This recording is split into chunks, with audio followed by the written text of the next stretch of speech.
শেষ হয়েছে ঢাকা বিশ্ববিদ্যালয় কেন্দ্রীয় ছাত্র সংসদ ডাকসু নির্বাচনের আনুষ্ঠানিক প্রচারণা। ২৬ আগস্ট থেকে শুরু হয়ে ৭ সেপ্টেম্বর রাত ১১টা পর্যন্ত চলে এ প্রচারণাকালে কাউকে কষ্ট দিয়ে থাকলে ক্ষমা চেয়েছেন প্রার্থীদের কেউ কেউ। তাদের ভাষায়, এ সময় অনেকের পরীক্ষা ছিল, অনেকে অসুস্থ ছিলেন। তারা বলেন, আমাদের কথাবার্তায় কেউ কষ্ট পেয়ে থাকলে তাদের কাছে আন্তরিকভাবে ক্ষমা প্রার্থী।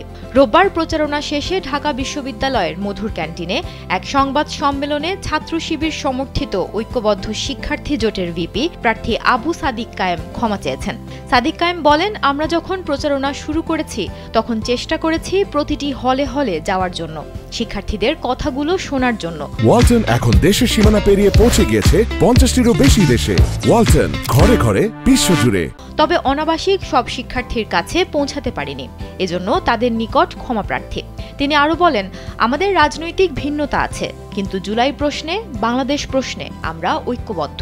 আমরা ঘোষণা করছি, আমাদের বোনদের জন্য নিরাপদ ক্যাম্পাস গড়ার আগ পর্যন্ত আমরা থামব না।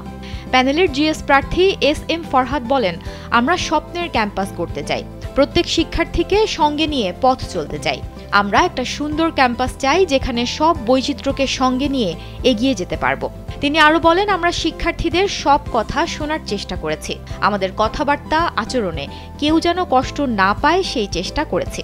আমরা যেখানে গেছি সেখানেই শিক্ষার্থীদের অভূতপূর্ব সাড়া পেয়েছি।